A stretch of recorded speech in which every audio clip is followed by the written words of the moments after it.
So it's so good to have all of you here with us. Today I'm talking about peace or in pieces. Which do you find yourself in? And at times I find myself I fluctuate between the two. Maybe you can relate to that. I don't know that I'm so different from others. There's times where I'm attuned and tuned in to the presence of God, and I know everything's good. There's other times where I'm like, oh my goodness, really? So one of those times came up. I watch the news almost every day. I want to know, or at least I try to look at different news sources. I try to get an idea of what is going on in the world. I try to find out. I also talk with people around the world, so I don't just rely on the news. But I want to know what's going on in the world. I want to know what's going on in our county in terms of the pandemic precautions and all that. And so, I'm watching, after Governor Newsom made this announcement, I'm watching the ICU vacancy, something I've never watched before. And because when we go below 15%, then we go into lockdown. And then the next day, the medical directors, leaders of all the Bay Area counties said, we're not going to wait for that. We're all going to shut down.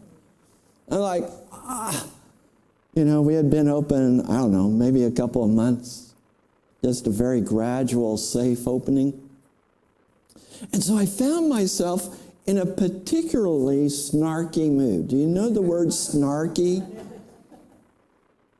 Like, I won't even go into that. I won't vent here. But, there are times where life feels fragmented, like it's in pieces. Maybe you can relate to this. Maybe you can relate to, okay, what's going on in the world with the pandemic? What's going on with the economy? What's going on with the jobs? Maybe there's something going on in your family. Maybe there's a big crisis that has occurred in your family, and you've been marshaling your energy to try to address that. Maybe there are multiple big things that have been happening in your personal life. Maybe there is a very close friend who is in a desperate situation. Oh, wait, I'm talking about myself. All of that has been going on for me. And so there's times where it feels fragmented. And there's times and there's always a sense of peace, but sometimes it's a little more clearly tuned in than other times. When I would drive across the state of Kansas, sometimes I'd be able to just barely get a particular radio station I wanted to listen to. And as you got closer and closer to the particular location, it came in clearer and clearer. There's always that sense of peace there, but sometimes it's not as clear as other times. Sometimes there's static, there's interference, So I want to give some real practical steps to experiencing peace in our lives. This is the hope candle, and today we lit the peace candle. So where's the peace? In the Gospel of Luke, in the Christian scriptures, in Luke chapter 2, angels, a whole multitude of the heavenly host, it says. I don't know how big that is, but it must be a lot. It said it just filled the sky. And they shouted, peace on earth. Where is it? Have you wondered? I wondered, did they get it wrong? Did they come to the wrong planet? Did they get their instructions messed up? But what occurs to me is that what they were announcing, with this birth of Jesus, representing the Christ, that when we give birth to the Christ, we bring peace. We're the ones. We're the ones who bring it. So how do we bring it? How do we attune to it? First of all, I would recommend strongly gratitude. Instead of focusing on what we think is going wrong, or instead of focusing on what we think we're lacking, how about focusing on what is going well? How about focusing on all the wonderful things we have going for us? You know, I notice everyone here has clothes on. Yeah, this is not a clothing optional place. But I think that all of us can be thankful. We have clothes to wear. We have shelter somewhere, some way or form. We have shelter. We have food to eat. We have a wonderful spiritual community. We have friends, family. I mean, just start thinking of those things and really centering yourself on those things for which you're grateful. So, once in a while when I found myself in just a little bit of a funk, I begin gratitude. I begin thinking about and looking at the things that I'm grateful for. And what I find is that gratitude is a key. It's a key that when I open the door with gratitude, then I begin to experience joy, which is next Sunday's candle. I begin to experience joy. And joy is contagious. I've watched it. Even with grumpy people, if I am genuinely centered in joy, I go to the store and I'm not just acting goofy, but I'm in joy and I'm, interacting with them, and pretty soon it calls forth the joy in them. It's contagious. How about starting a contagious pandemic of joy? Wouldn't that be a lot more fun? I think it really helps boost the immune system too. So, when I get into gratitude, I get into joy. And I notice when I begin moving into joy, if I just stop and it's like, oh, I'm in the current moment. When I'm in gratitude, when I'm in joy, I'm in the current present moment. And I'm in the experience of peace. I'm experiencing peace when I turn to gratitude. When I begin to experience that joy, I'm experiencing peace. Like, oh yeah. So, even in, once in a while I talk about the driving in California. Even in California, where sometimes there's a tendency to drive a bit aggressively, I have seen something recently. It's so wild. Sometimes I'll stop to let someone in. Now, occasionally people here are so shocked they don't know what to do. Like, oh my gosh, what are they doing? They're letting me in. They're just not sure how to handle it. But I let someone in recently, like I'm coming down the road by Safeway, and there's a turn out of Safeway to get onto the road. And, if there's a stoplight up there anyway and there's cars, hey, why don't I just stop and let this car in? Hopefully the cars behind me will figure out what I'm doing. And they pull in, And then we go up a little ways, and I see the driver of that car I let in. I see them let someone else in. And I begin to see this chain reaction. And I'm thinking, wow, we're not even within 6 feet of each other, and it's contagious. Joy is very contagious. And it's a gateway to peace. So, practice gratitude. Get into the joy. It opens the door of peace. Secondly, surrender. Now, surrender doesn't mean like, well, it could mean just giving up, but by surrender, I mean embracing what's going on. Just allow yourself to say, okay, I don't have control of everything that's happening. Have you ever realized that?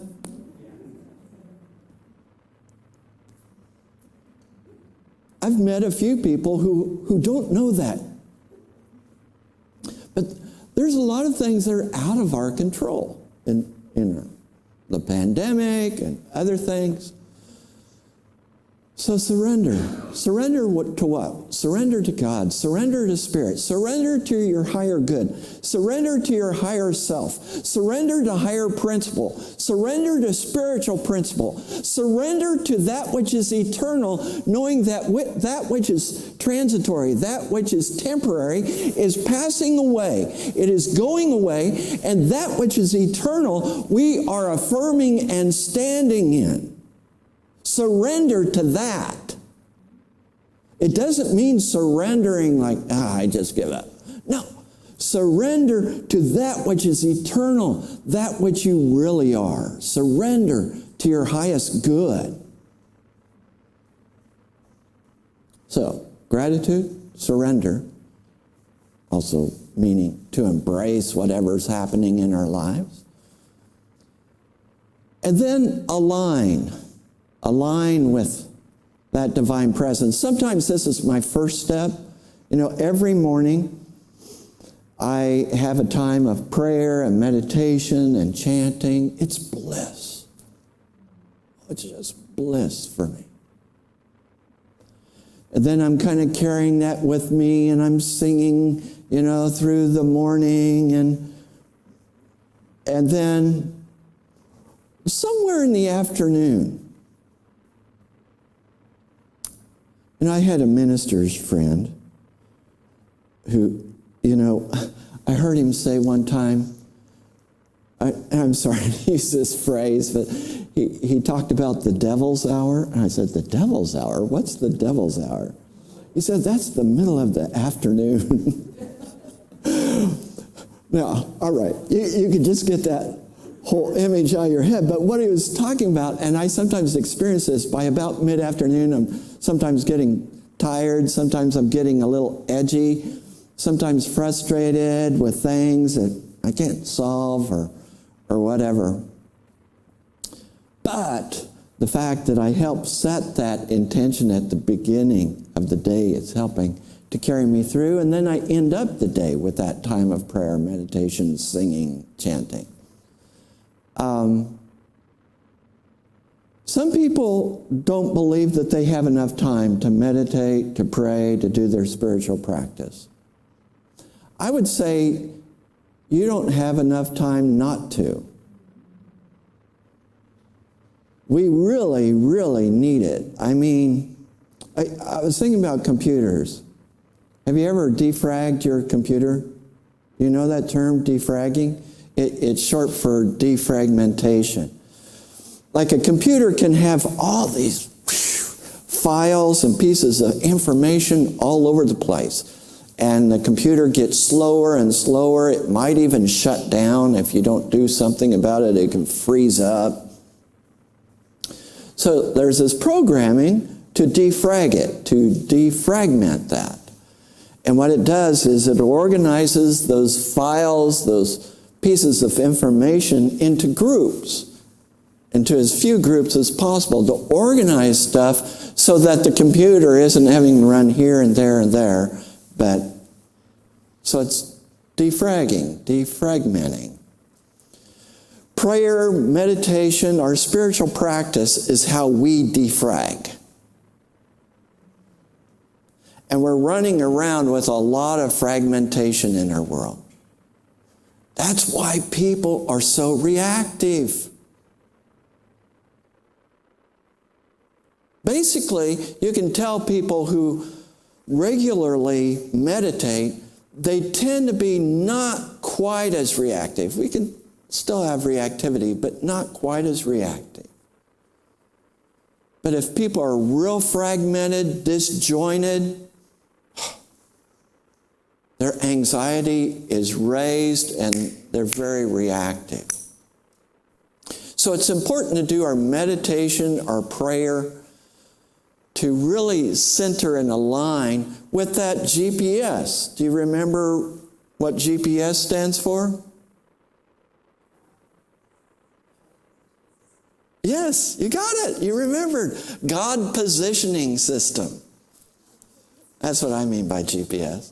We all have an inner GPS, that God Positioning System. And when we align with that, wow, then we're really experiencing peace.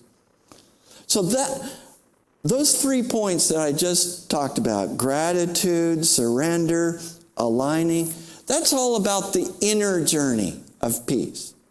Peace is not just the inner journey, it's also the outer journey. But it's important for us to do our inner work first. It's an inside job. We need to first do our inner work. Mahatma Gandhi, 5 years ago, I was in India, and I was just looking at pictures of those when I went to the Samadhi of Gandhi. The Samadhi is a place where his remains are, and there's also a museum, and it's a place to really connect with the spirit of Gandhi. Gandhi was very concerned in India because he saw a lot of people who were fighting the violence of the British occupied forces, fighting it with violence. He said, how can you create something new if you're using the same consciousness and methodology of that which you are fighting? Think about that one. I think about it often, in our country, whatever. How do you shift the consciousness with using the same consciousness, the same methodology of that which you're fighting? So every day, Gandhi would have a prayer time, a worship service for those people, his students, called satyagrahas. Satyagraha is a word that means soul force or truth force. Satyagrahas. And every day they would get grounded in Scripture, the Bhagavad Gita primarily, but get grounded in Scripture. They would get grounded in prayer. They would get grounded in knowing truth and the presence of God and committing to nonviolence, to using a consciousness and methodology that was very different than that which they were addressing. Because he was concerned if they used the same consciousness as that which they were trying to change, they were just going to recreate the same thing all over again. Gandhi knew that everything began in consciousness. And that's what we teach in Unity. Everything begins in consciousness. So if we are wanting to shift things in the world, we first need to experience inner shift. We need to experience shift in ourselves. And then what we bring to the world is that gratitude, that joy, that surrender, that alignment with the divine. We bring that to the world. I don't know if I shared this before or not. I may have, but, several years ago, I had been a minister in another tradition for a long time, became involved in Unity, was going through the Unity classes, and then went into what is called the field licensing program in Unity. And that's where someone who is already actively in ministry in Unity is pursuing to become an ordained Unity minister. And they've already taken a whole bunch of classes. And in my case, I already had a Master's of Divinity degree, plus other education. And you go into this program of taking more classes, but getting really intensive classes and intensive mentoring and accountability and really looking at your whole ministerial practice. And many of you know, I think, that Reverend Medora was my mentor.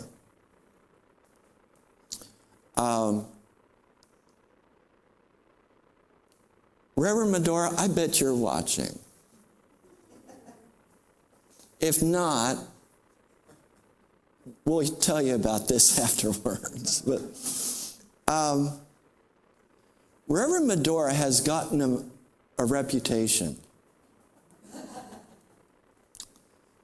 with the field licensing program. And sometimes students would come to me like, oh, she's so hard. She's like, oh man, she scares me. Did you know that, Reverend Medora? Some people are scared of you. And I was like, I loved it. I loved having her as my mentor. Because there was real strong accountability, and, she really expected excellence. Well, her measure of excellence didn't even come up to my measure of it. I did twice as much as what I needed to do because I really wanted to pursue excellence. I really wanted to pursue that. I wanted to bring that because I wanted to do the inner work so that when I'm really engaged in ministry, I can do the best that I can possibly do. Yeah, there's still areas to work on, always. It's a lifelong journey, longer, maybe eternal, I don't know. But I'm very grateful, Reverend Medora, for your mentorship. And I think that all of us, in wanting to bring action to the world, need to do that deep inner work. And I remember in the field licensing program where mentors, including Reverend Medora, gathered, there were several of them, to interview me. And this is part of what they said. We see you're very involved in social action. Yep. What they talked with me about was, what would it look like if instead of being against something, you were for something? I've never forgotten that. Yeah, sometimes I struggle with that. But how would it look to really be for something? So you're coming from the place of spiritual principles. So you're coming from the place of that connection with the divine. So you're promoting spiritual principle rather than being against something. And the example was used of Mother Teresa, who had been asked, I think, she said she wouldn't go to a demonstration or protest that was against something. But if it was a rally or protest that was for something, she would engage in that. She would participate. I thought that was an interesting distinction. So when we go into the world to shift things, we need to do that inner work so that we are for something. So we are for a positive change. So we are for something that is truly transformational. So to bring about peace, we don't just bring more of the same. It's a challenge for me sometimes, And hey, I don't think we should just sit back and do our affirmations and be all silent and peaceful for ourselves. Jesus in Matthew chapter 5 said, you are the salt of the earth. I see a number of churches that are really pleased with their saltiness. but they never get out of the frickin' shaker.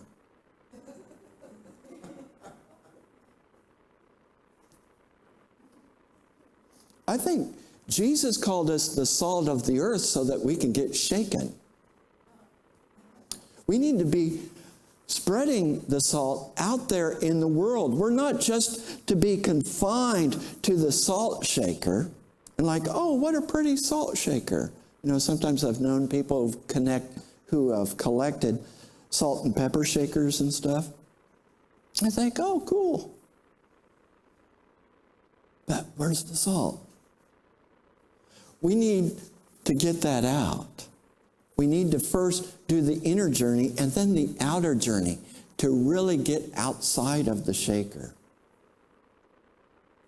To be touching this world with the peace that we have found, because the world is longing for this peace. The world is longing for it. We have it. It's up to us to get out of the shaker and really bring peace. So when you ask yourself, where is peace? That always bothered me when they'd read that from Luke chapter 2, peace on earth. And I'd ask myself, where is it? Where is the peace? Next time you ask yourself that, it's right here.